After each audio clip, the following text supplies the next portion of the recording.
खुसूसी doctor Shahbaz Gill ने भी हमें ज्वाइन किया। डॉक्टर साहब, आज बड़ी धुआंधार प्रेस कॉन्फ्रेंस मरियम नवाज की और उन्होंने कहा कि हुकूमत इस वक्त असरअंदाज होने की कोशिश कर रही है गिलगित बल्तिस्तान के इलेक्शन में। साथ ही साथ उन्होंने यह भी कहा कि अगर कानून और इंसाफ और एहतसाब होता तो आज शहबाज शरीफ की जगह आसिम सलीम बाजवा की गिरफ्तारी होती। जी डॉक्टर साहब।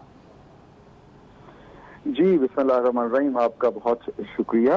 देखिए, पहली बात तो ये कि धुआं तो बिल्कुल उठ रहा था, ये बात आपकी बिल्कुल ठीक है। धुआंधार प्रेस कॉन्फ्रेंस थी क्योंकि धुआं उठ रहा था, और वो धुआं कहाँ से उठ रहा था वो आपको प्रेस कॉन्फ्रेंस के अंदर नजर आ रहा था। रही बात दूसरी, तो मरियम साहबा कितनी अक्लमंद हैं वो आपने आज देख ली उनकी स्टेटमेंट से कि उनमें सियासी बसीरत कितनी है या अकल कितनी है। वो आप एक ऐसे बाप की बेटी हैं जो खुद इस्टेब्लिशमेंट की गोद से पैदा हुए, जिनको खुद इक़्तिदार जो है वो इसी तरीके से मिला, उन्होंने अर्न नहीं किया। आगे एक चोर ने दूसरे चोर को इक़्तिदार दिया। नहीं, नवाज शरीफ मुजरिम थे, उन्होंने भाई शहबाज शरीफ मुजरिम थे, उनको पार्टी की सदारत दे दी। शहबाज शरीफ मुजरिम थे, उन्होंने आगे मरियम साहबा की भी सजा आजकल मुअत्तल हुई है, वो भी मुजरिम ही है, जब तक उनकी सजा जो है वो खत्म नहीं होती, उन्होंने तीसरे मुजरिम को दे दिए। तो जब घर के अंदर ही चीजें घूमनी है तो फिर इसी तरह की अकल और इसी तरह की स्ट्रेंथ आपको नजर आएगी। जो आज उन्होंने एक बयान दिया, उनसे पूछा गया कि अगर आप लोग इस्तीफे देंगे तो वज़ीर आज़म ने कहा कि हम दोबारा इलेक्शन करवा देंगे, तो मोहतरमा आगे से फरमाती है कि हम फिर दोबारा इलेक्शन लड़ेंगे, हम हुकूमत को जो है वो खाली मैदान नहीं देंगे। तो भाई को खुदा का खौफ करो, पहले रिजाइन क्यों देते हो अगर दोबारा इलेक्शन लड़ना है तो। ये तो इन मोहतरमा की अकल है। ये बस बाई चांस जो है बाई एक्सीडेंट की ये नवाज शरीफ साहब के घर पैदा हो गई हैं, उस वजह से आज इनकी ये तमाम चीजें आपको सुननी पड़ रही हैं। रही बात इनके गुस्से के धुएं निकलने के, तो ये तो भले मेडिकल कॉलेज में दाखिला हो, प्रिंसिपल को निकलवाना हो, वहां से फेल होकर दोबारा खुद निकलना हो, कलवरी फॉन्ट हो, झूठी टीट हो। लेकिन शहबाज गिल साहब, जो उन्होंने बात की कि अगर कानून और इंसाफ होता, एहतसाब होता तो गिरफ्तारी आज शहबाज शरीफ की नहीं बल्कि आसिम सलीम बाजवा साहब की होनी चाहिए थी। 99 कंपनीज के नाम उनके आए, ना एहतसाब ने उन्हें पूछा, ना उनसे किसी किस्म की कोई पूछगछ हुई। ये बयान किस तरह से देख रहे हैं आप उनका?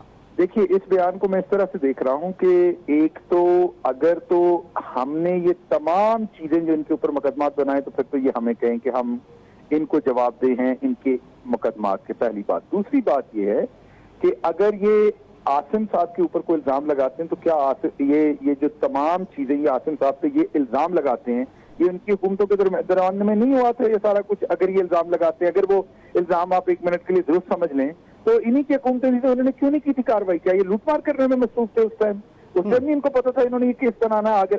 अगर ये आज इस चीज का तकाजा कर रहे हैं तो ये पाकिस्तान में क्या फैशन हुआ कि मैं लूटूं या मैं पकड़ा जाऊं, आप कहें जी मुझे नहीं पकड़े फलां को पकड़े। और भाई आप चोर हैं, आप अपना जवाब दें, कोई और होगा तो वो भी जवाब देगा। जब एक रस्म चल निकलेगी तो कोई नहीं छूटेगा।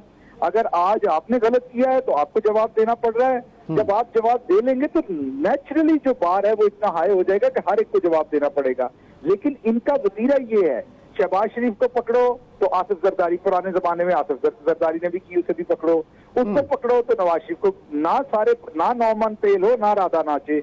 इनका वो काम है कि इन्होंने हमेशा दूसरे का नाम लेके बचना है। डॉक्टर साहब, दूसरा उनका यह कहना है कि आज शहबाज शरीफ की गिरफ्तारी जो है वो गिलगित बल्तिस्तान के इलेक्शन पर असरअंदाज होने की कोशिश है और किसी भी सूरत वहां पर जो है ऐसा नहीं होने दिया जाएगा। क्यों ये अपोजिशन ये बात कर रही है डॉक्टर साहब? और मुझे बताइए क्या बात करें? एक ऐसी अपोजिशन जिनके बच्चों ने सैलाब अपना जलजला ज़दगान के पैसे भी नहीं छोड़े, और एक ऐसा प्लाजा, उस पैसे से एक ऐसे प्लाजे में 11वां और 12वां फ्लोर खरीदा जहां 6 से ज्यादा फ्लोर ही नहीं था, जिनके बेटे ने सलमान शहबाज ने अपने पियन और क्लर्क के नाम से 3.5 अरब रुपए की मनी लॉन्ड्रिंग की। इनके पास और क्या जवाब है?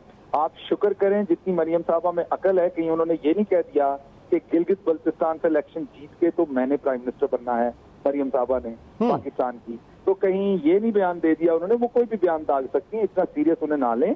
मैंने पहले भी आपको ये कहा कि ये खातून अगर अपनी जो इनकी तालीमी काबिलियत है या वैसे काबिलियत है उस पर अगर ये मार्केट में किसी जॉब के लिए अप्लाई करें तो आपको भी बहुत अच्छी तरह से पता है कि आप शायद इन्हें न्यूज कास्टर ना रखें अपने पास।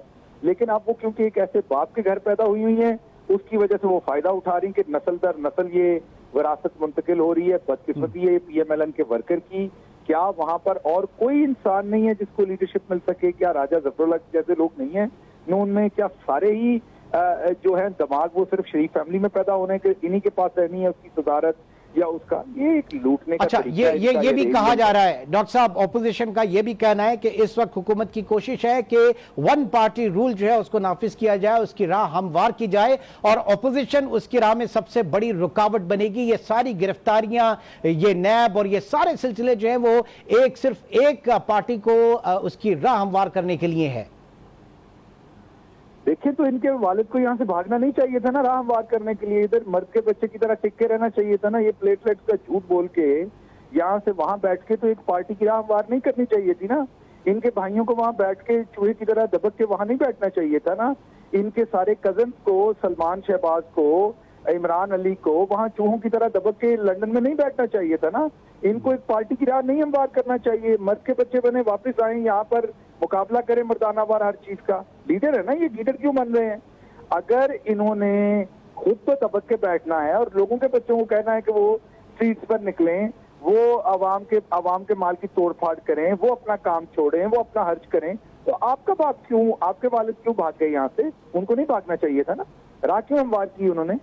ठीक, शहजाद अकबर साहब ने आज एक प्रेस कॉन्फ्रेंस की और उन्होंने कहा कि जमानत मंसूख जो है वो अदालत ने की है और नैब ने कार्रवाई की, हुकूमत को इससे ना जोड़ा जाए और अगर ऐसा किया तो तौहीन अदालत के जुमरे में आएगा। क्या आज की इस प्रेस कॉन्फ्रेंस और ये सारी चीजों का आप उस तराजुर में देख रहे हैं? तौहीन अदालत में परसू करेंगे क्या? ये तो देखें, कोई वकील ही इस पर बता सकता है, मैं तो नहीं। लेकिन ये बात दुरुस्त है कि वही अदालतें जब इन्हें रिलीफ देती हैं तो वो अच्छी हैं, जब उसी अदालत से सजा मिलती है तो वो बुरी है या वो हुकूमत कर रही है। तो अगर आपको जब रिलीफ आप कह रहे हैं कि सजा इसलिए मिली कि आपने जमीर का सौदा नहीं किया, तो जब रिलीफ मिला था तब जमीर का सौदा किया था। आज आपकी जमानत कैंसिल हुई क्योंकि आप कहते मैंने जमीर का सौदा नहीं किया, मैं भाई की जो है वो तकरीर के साथ खड़ा हूँ। तो फिर ये भी जवाब दे दें, जब आपको जमानत मिली थी तो क्या आपने जमीर का सौदा किया था? ये क्या वादा किया था? क्या कहा था आपने जज साहब को? आप खुद ही बताए ना, आप जुडिशरी के ऊपर ऐसे इल्जाम लगा रहे हैं। तो ये बेहुदा बातें, इनकी बेतुकी बातें हैं, इनमें कोई किसी किस्म का रब्त नहीं है। बस अब और क्या कहें, मतलब एक डाकू चोर जो होगा जब उसे पकड़ लिया जाएगा तो क्या वो मानेगा कि मैंने ये काम किया है? आप किसी खतरनाक तरीन मुजरिम को भी पकड़ें तो वो कोई ना कोई बहाना बनाता, वो कहता मैंने ये नहीं किया। वही काम ये कर रहे हैं। इनकी बातों पे मैं सर कोट एंड कोट करता हूं। मरियम नवाज ने एक जुमला ये कहा कि इमरान खान को इस वक्त ये खतरा है कि शहबाज शरीफ जो है वो उनके मुतबादिल हैं। तो शहबाज शरीफ मुतबादिल नहीं बल्कि सिर्फ ओनली चॉइस हैं। ये क्यों इस तरह की बातें हो रही हैं? क्या चॉइस वाली बात हो रही है डॉक्टर साहब? ये तो आपने मुझे बताना है, क्योंकि शहबाज शरीफ को तो आजकल खुद नहीं पता कि वो किस चीज की चॉइस है और क्या मुतबादल है। वो बेचारे तो दिन रात एनआरओ मांगते फिर रहे हैं, किसी तरह से उनको और उनके बेटे को एनआरओ मिले। अब मरियम साहबा तो कल को शहबाज शरीफ साहब को अमेरिकी सदर के लिए भी नामजद कर सकती हैं। उनकी बात से तो मैं बिल्कुल डिसएग्री जो है वो उनकी सोच से और अकल से हर तरह से करता हूँ। इसलिए मैं उनकी बात से क्या तबसरा करूँ। वो तो यही समझती हैं कि उनके वालिद और उनके चचा और वो खुद, वो तीन ही अक्लमंद लोग हैं और अगर उन तीनों को ही पाकिस्तान लूटने के लिए दिया जाए तो पाकिस्तान बचेगा।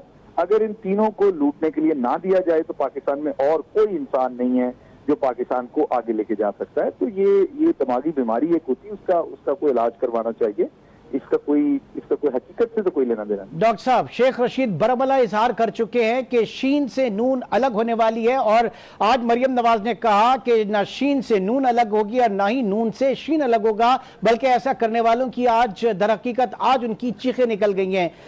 ये एक तरफ बहुत ज्यादा शद्दोमत के साथ ये बात की जा रही है कि दोनों भाई अलग अलग होने वाले हैं और आज उन्होंने कहा कि नहीं, बिल्कुल आज सजा ही इसी बात में मिली कि वो भाई ने भाई का साथ नहीं छोड़ा। डॉक्टर साहब, इसका मैं आपको पहले ही जवाब दे चुका हूं कि इसका मतलब ये है कि जब इनको जमानत मिली थी तो तब क्यों सजा मिली थी? तब भाई का साथ छोड़ा था, तब सजा क्यों नहीं मिली थी? तब जमानत क्यों मिल गई थी? अगर तो तब आपने भाई का साथ छोड़ा था, अपना जमीर बेचा था, आप जो क्लेम कर रहे हैं आप उसमें नहीं थे, तो तब तो ठीक है। लेकिन अगर तब आपको मेरिट पे मिली थी तो फिर आज जमानत भी मेरिट पे खारिज हुई है। तो ये दोगली बात नहीं हो सकती, एक तरफ आपने आना। बहुत शुक्रिया जी, बहुत शुक्रिया जी। डॉक्टर शहबाज गिल इस वक्त हमारे साथ मौजूद है, मुआविन खुसूसी। आज शहबाज